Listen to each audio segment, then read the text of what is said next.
ভাতার থানার বামসর গ্রামে গতকাল রাত্রি 9টা নাগাদ ঘটে গেল একটি পথ দুর্ঘটনা।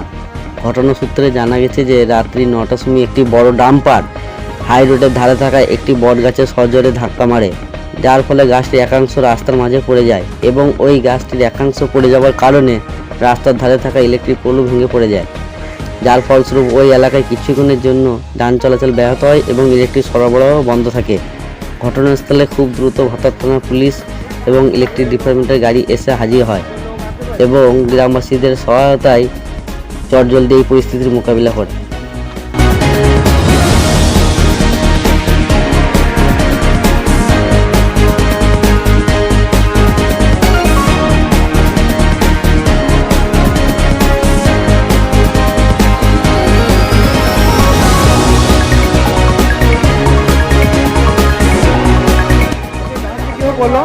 মেন রোডে বড় ডাম্পার গেল, মারলো ধাক্কা, উল্টি পড়ে গেল, চারদিকে রোড জাম হয়ে গেল। পাঁচ ছেলেরা পুলিশ এসে সাহায্য করে লাইনটা কেটে গাড়ি সরানো হলো।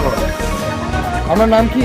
আমার নাম শেখ সবুজ, ঘটে গিয়ে রাস্তা পড়েছে বাগানপাড়া বামসর। পাকা হাই রোডের মাঝি পড়েছে। হ্যাঁ, হাই রোডে মাঝে। আপনার কি বামসুই বাড়ি? হ্যাঁ।